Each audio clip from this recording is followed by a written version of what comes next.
بسم الله الرحمن الرحيم كملوا مع un correction- la correction du devoir de contrôle.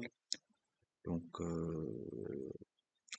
le sujet pour ce devoir, c'est un nombre multipotent. Donc, voici la description. Un nombre multipotent n est un entier naturel non nul dont le produit de ses diviseurs est égal à une puissance de n.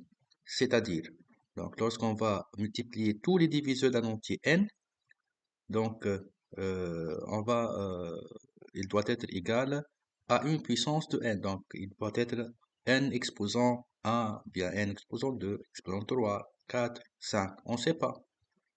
Donc voici quelques exemples. Donc le nombre 30 est multipotent parce que le produit de ces diviseurs, les diviseurs de 30 qui sont 1 et 2, 3, 5, 6, 10 et 15 et 30. Donc ça sera 810 000. 810 000 est égal à 30 exposant 4, ou bien 30 à la puissance 4. 30 à la puissance 4 égale à 810 000. Bref. Le nombre 6 est un nombre multipotent. Donc, le produit des diviseurs de 6, 1 fois 2 fois 3 fois 6 égale à 36. 36 c'est 6 à la puissance 2. Donc, le nombre 6 est multipotent. Le nombre 10 aussi est multipotent car les diviseurs de 10 qui sont 1, 2, 5 et 10 égale à 100. 100 c'est 10 à la puissance 2. Donc, quelques nombres qui ne sont pas multipotents. En fait, le nombre 9 n'est pas multipotent. En fait, les diviseurs de 9 qui sont 1, 3 et 9. 1 fois 3 fois 9 égale à 26. En fait, égale à 27, pardon. En fait, 27 n'est pas une puissance de 9, car 9 à la puissance 1, c'est 1, et 9 à la puissance 2, c'est 81. Donc, le nombre 27 est compris entre 1 à la puissance 9 à la puissance 1 et 9 à la puissance 2. Donc, le nombre 9 n'est pas multipotent. Donc, de même pour le nombre 16. 16 n'est pas multipotent. Donc, le produit diviseur de 16, donc on a 1 fois 2 fois 4 fois 8 fois 16 égale à 1024. Donc, 1024 n'est pas une puissance de 16. Donc, en fait, 1024 est entre 16 à la puissance 2 et 16 à la puissance 3. Donc, pour vérifier si un nombre n est multipotent, donc on va se proposer de concevoir une interface graphique qui est, euh, qui est la suivante. Donc, elle est formée de deux labels, une zone de saisie, deux boutons et un label pour le résultat. Donc, en fait, qu'est-ce qu'on vous demande de faire? On vous demande de créer cette interface-là et de l'enregistrer avec le nom intermult. Puis, après avoir créé l'interface, on va créer le programme Python. Donc, dans le programme Python, on va développer la fonction multipotent qui va vérifier si un nombre n passé en paramètre, est multipotent ou bien pas. Donc, dans le programme principal donc de la fonction multipotent, donc on va ajouter les instructions qui permettent d'appeler l'interface et d'exploiter donc l'annexe, développer le module play qui va s'exécuter suite suite au clic sur le bouton vérifier.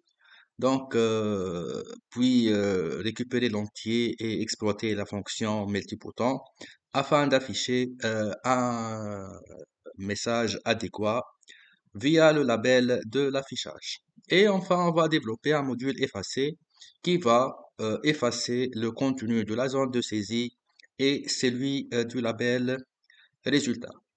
Donc, voici quelques exemples d'affichage ou bien exemples d'exécution qu'on va créer. Et on va passer tout de suite à la création de l'interface graphique.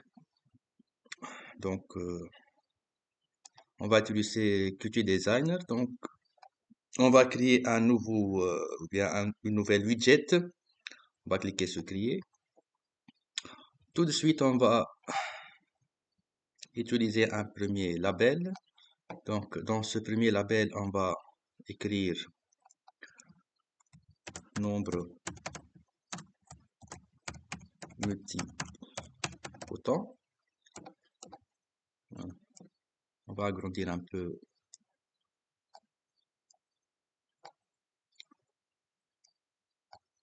donc ce label. Donc, je vais agrandir un peu le texte. Donc, la taille, ça sera 16 et ça sera en gras et ça sera centré. Donc, voici le premier label. Donc, dans le deuxième label, on va afficher introduire un nombre. Donc, on va utiliser un deuxième label. Introduire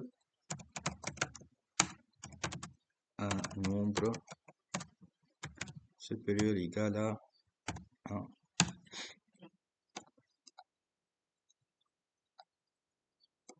On va faire de même pour ce label. Je vais agrandir un peu la taille.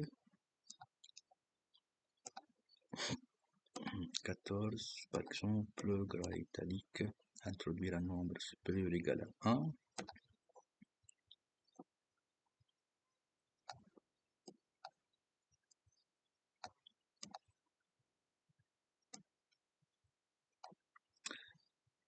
On va par la suite mettre ou bien ajouter une zone de saisie ou bien ce qu'on appelle un line edit. Donc voici le line edit.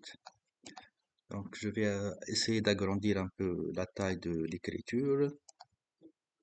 Donc ça sera 14 et gras pour être lisible. Et on va rajouter deux boutons. Donc un premier push button. Le premier push button, ça sera effacer.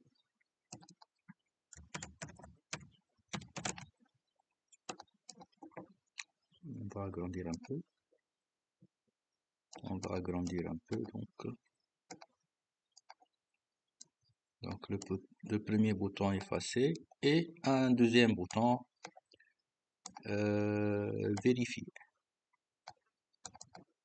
Donc on va écrire vérifier. Bien. Et à la fin, on va rajouter un label pour les résultats. Bien sûr, j'ai oublié de vous le dire que vous trouvez l'énoncé complet et ainsi que la solution dans le site تعلم.tn. Donc, on va agrandir un peu la taille pour être visible par la suite. Donc, ça sera un 14 gras. Et on va modifier l'alignement de l'écriture. On va la mettre en alignement. On va utiliser un alignement centré. Bien. Donc, qu'est-ce qui nous reste? On va donner des noms significatifs pour les objets qu'on va utiliser. Donc, on va donner les noms pour ces 4 éléments, ou bien ces 4 objets, et enregistrer notre interface. Donc, le premier élément, le line edit. Donc, je vais appeler L1. Le bouton, je vais appeler le premier bouton vérifier. Donc, je vais appeler vérif. Le deuxième bouton, je vais appeler efface. Ou bien effacer, c'est la même chose. Donc, je vais appeler efface. Et le label, le dernier label, je vais l'appeler res. Bien. Donc, on a res, vérif, efface et L1. On va maintenant enregistrer donc notre interface. Donc, on va enregistrer donc notre interface dans le dossier bac, le dossier bac 26 qui se trouve dans le disque local C avec le nom intermulti, je crois, oui, intermulti. Donc, comme c'était noté dans l'énoncé. Donc, on va enregistrer et on va passer maintenant à notre programme Python. Donc, on va ouvrir le logiciel Tony, bien l'éditeur Tony, donc, et on va commencer la solution. Bien. Tout d'abord, donc, on va cliquer sur le menu outils, donc, et on va ajouter notre code PQT5. Donc, on va donner le nom de l'interface qu'on a enregistré. Donc, l'interface intermult. N'effacez pas .ui, donc, et on va modifier le nom du bouton. Donc, notre bouton, c'est, donc, on va utiliser, on a donné le nom verif comme nom, donc, verif, donc, form.verif.clicked. Donc, lorsqu'on va cliquer sur le bouton vérifier, on va se connecter ou bien on va appeler la fonction ou bien le module play. Bien. Donc, on va par la suite développer notre module play. Donc, dans ce module, qu'est-ce qu'on va faire? Comme comme tout projet donc, qu'on a fait avant. Donc, dans ce module play, on va récupérer la donnée ou bien ce que l'utilisateur a écrit dans cette zone de saisie. On va faire les contrôles de saisie nécessaires, donc comme c'est noté dans l'énoncé, et on va afficher dans la zone résultat si le nombre est multipotent ou bien non. Donc on va d'après les exemples d'exécution. Donc vous voyez ici, donc on a 3 cas de figure. Ou bien on a 3 messages à afficher. Donc, soit on va afficher, désolé, vérifier la saisie du nombre. Si le nombre, ou bien si l'utilisateur n'a pas donné une chaîne numérique, donc s'il a écrit du blablabla, donc si le nombre, ou bien si la donnée qui se trouve dans cette zone-là n'est pas numérique, donc on va afficher vérifier la saisie du nombre. Si l'utilisateur donne un nombre ou bien un entier qui n'est pas supérieur à 1, donc le cas du 0, si le nombre n'est pas supérieur à 1, donc on va demander d'afficher, de saisir le nombre. Donc, par la suite, si l'utilisateur nous donne un nombre supérieur à 1, donc on va afficher soit le nombre est multipotent, soit le nombre n'est pas multipotent. Donc, soit le nombre est multipotent, soit le nombre n'est pas multipotent. Donc,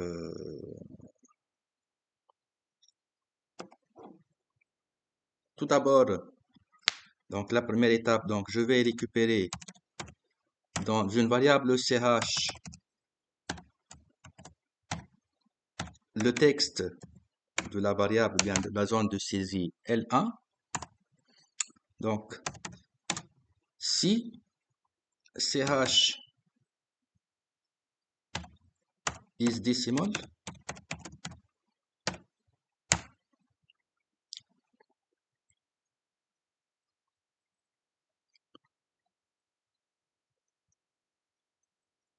CCH est décimal,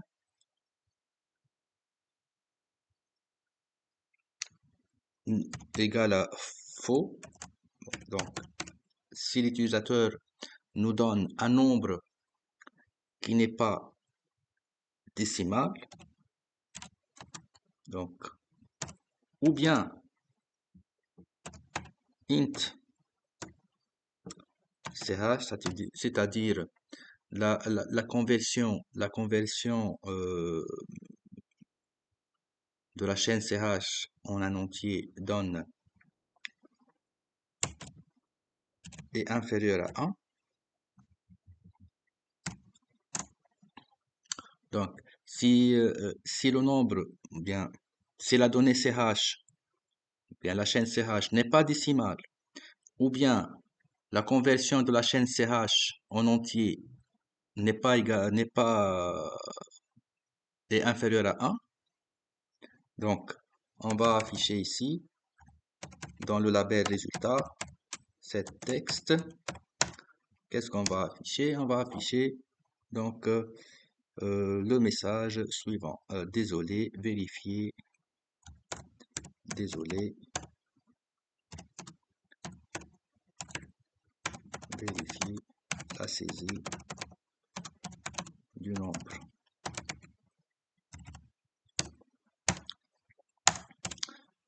Sinon, si, donc, dans le cas où ch est numérique et la conversion de ch est supérieure ou égale à 1, donc, dans ce cas, on va faire appel à la fonction multipotent.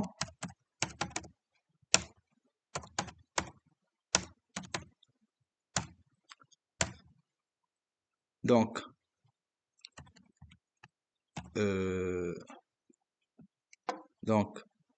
on va envoyer la conversion de la chaîne multipotent. Je vais l'envoyer à la fonction multipotent, pardon,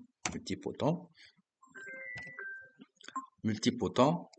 Si égale à vrai, dans ce cas-là, on va afficher que le nombre, ou bien le nombre est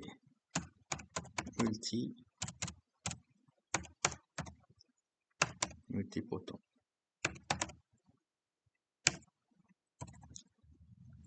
Donc, multipotent.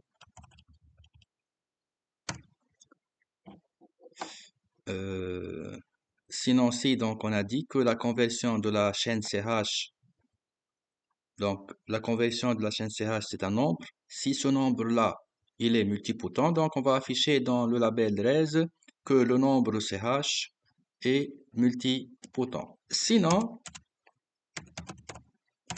on va afficher que le nombre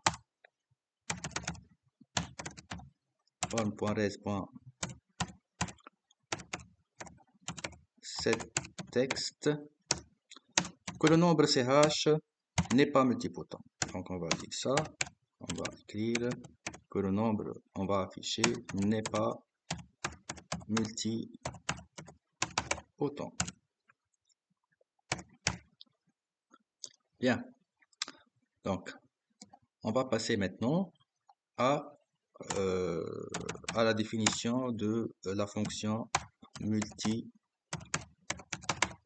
Donc, on va passer un nombre n en paramètres et cette fonction nous va afficher si le nombre, elle va nous retourner, pardon, elle va nous retourner vrai ou bien faux. Donc, d'après l'énoncé, donc on a dit que un nombre n est multipotent si le produit de ses diviseurs est une puissance de n, c'est-à-dire le produit de diviseur de n est égal à n à la puissance x, par exemple. X, ça peut être 1, 2, 3, 4, peu importe. Donc, euh, qu'est-ce qu'on va faire? Donc, euh,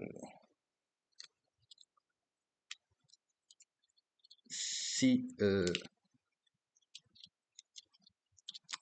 si on va tester que, si on va voir que un nombre n est multipotent ou non, qu'est-ce que les étapes à faire sont et multi.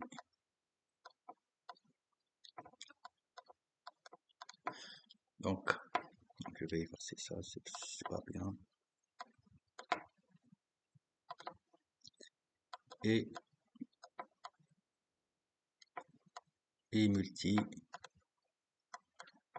Donc, la première étape, donc dans une variable p, donc on va calculer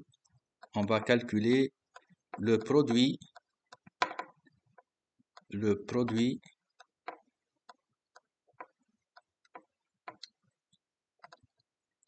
on va calculer le produit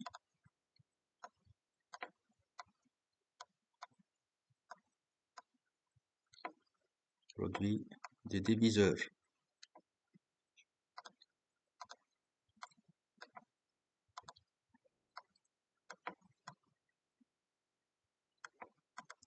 On va calculer le produit des diviseurs. Par la suite, qu'est-ce qu'on va faire?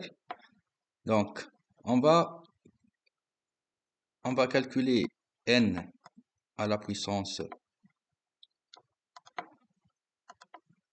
n exposant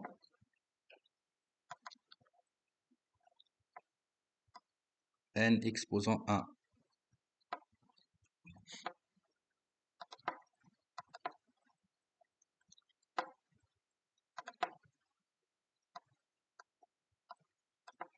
On va comparer le produit des diviseurs avec n exposant 1. Si P est supérieur, donc, ou bien si n exposant 1 est inférieur à P, qu'est-ce qu'on fait? N exposant 1 inférieur à P. Qu'est-ce qu'on fait? On va calculer n à la puissance 2. Donc, et on va voir. Si n à la puissance 2 est inférieur à P, qu'est-ce qu'on fait?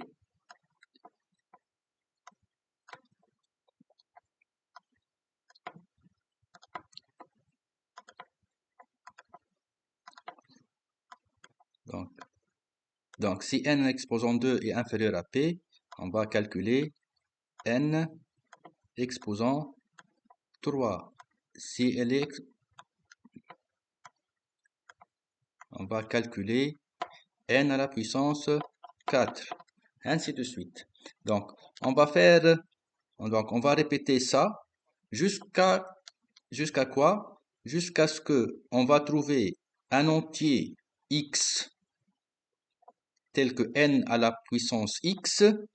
Donc, tel que n à la on va répéter tel que n à la puissance x soit supérieur ou bien égal à p.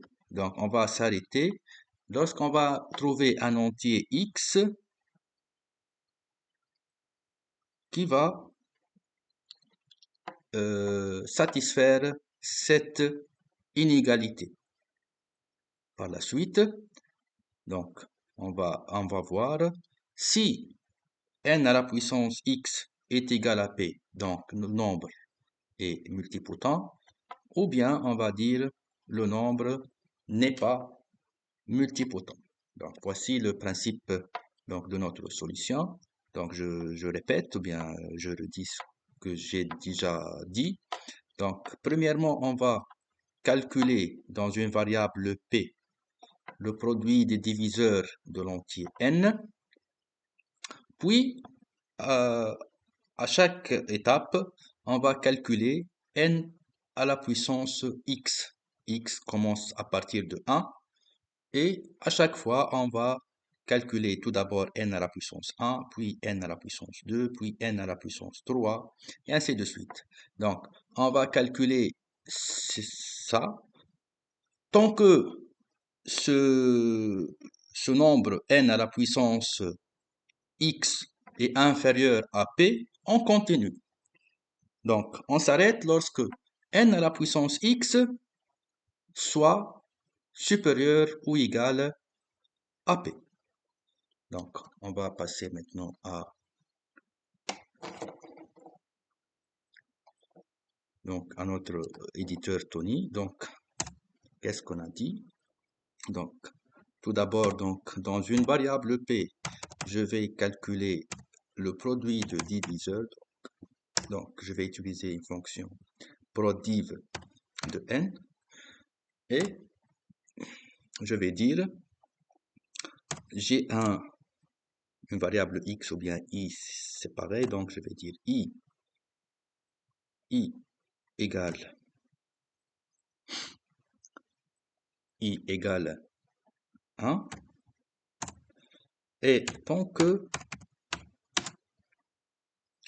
n à la puissance i, n à la puissance i, donc on va dire n à la puissance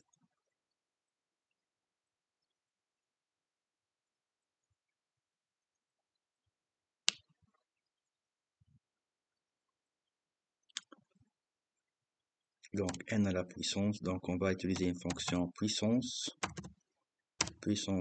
n i. Donc n à la puissance i est inférieur à p. Qu'est-ce qu'on fait? On va dire i égale à i plus 1. Donc on va essayer de calculer n à la puissance 2. Puis on va calculer n à la puissance 3. Puis on va calculer n à la puissance 4, ainsi de suite. Jusqu'à ce que n à la puissance i soit, on va s'arrêter lorsque n à la puissance i soit ou bien égal ou bien supérieur à p, qui est le produit de diviseur. Donc, qu'est-ce qu'on va retourner ici? Donc, on va retourner est-ce que p égale à puissance n i.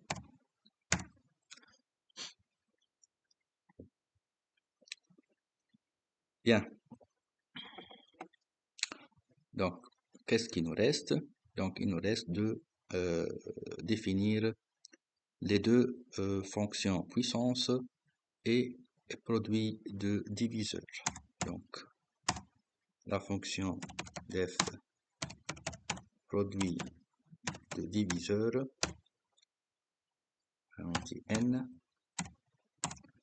Donc, tout d'abord, donc on va appeler une variable s égale 1 et pour chaque, donc on va essayer de trouver tous les diviseurs de n. Donc for i in range, donc on va commencer à 1 et on va se terminer à n plus 1 puisque la fonction range de Python donc exclut la valeur finale. Donc si on veut arriver à n, on va écrire dans range, on va écrire n plus 1. Si n mod i donc égale à 0, donc s égale à s fois i. Donc, et on va retourner s. Donc voici la fonction produit de diviseur. Donc à chaque fois on va trouver un diviseur i. Donc on va le multiplier par donc on va multiplier s fois i. Bien. Et on va clôturer avec la fonction puissance. Puissance, donc on va donner n à la puissance, on va dire à la puissance x. Ou bien à la puissance i, c'est la même chose. Donc Donc, on a f, je vais donner f égale à 1, et for i, in range, donc for i in range n, donc on va à chaque fois f reçoit f fois n, donc à chaque fois on va multiplier par n, donc ce qui nous donne n fois n fois n fois n plusieurs fois. Donc, et return f. Qu'est-ce qui reste? Donc, on va tester donc maintenant notre code. Donc, on va enregistrer dans le disque local C back 26 et on va enregistrer avec le nom prog mult comme c'est noté donc dans l'énoncé du devoir. Et donc 16, on va vérifier, 16 n'est pas multipotent, on va dire 10, 10 et n'est pas multipotent. Non, normalement 10 est un nombre multipotent. On va voir un autre exemple. Par exemple 30. 30 n'est pas multipotent, donc il y a une petite erreur, donc on va voir. Multipotent, donc P produit de diviseur, I donc la puissance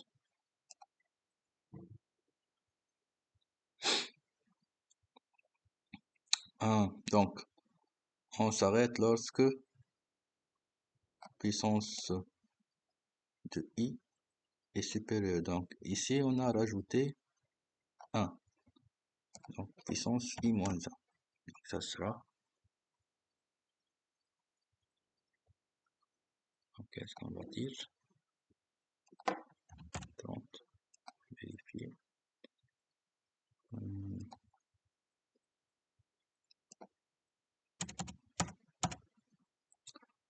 Le produit pour I in range Cn égale à 0, S reçoit S fois I, puissance pour I in range NF reçoit F fois N. Non, pardon, c'est pour I in range X. Pardon, donc on va répéter X fois N fois N. Donc je suis désolé donc pour cette petite erreur d'inattention. Donc on va voir maintenant.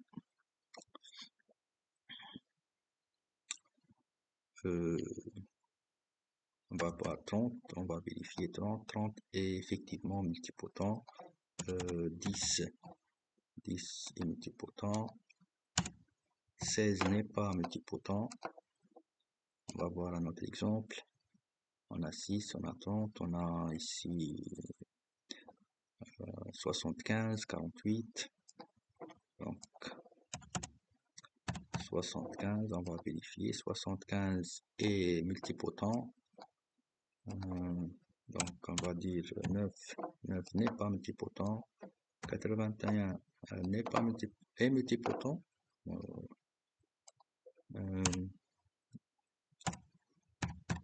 58 est multipotent. 56 est multipotent. 51, vérifier. 43, 42, 41, 40.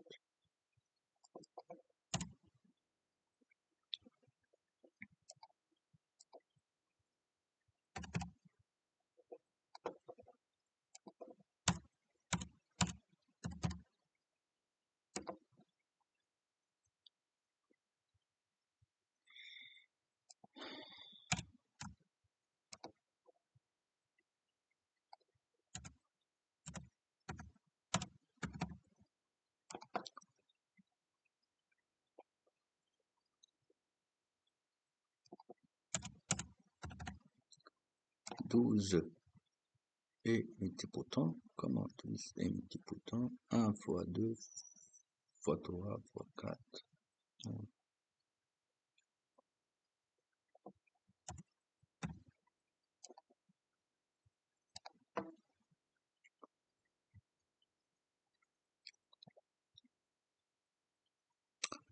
Donc,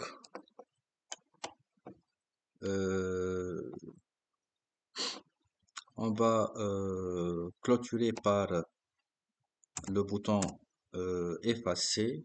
Donc, pour le bouton effacer, donc on va rajouter forme.efface, .clicket,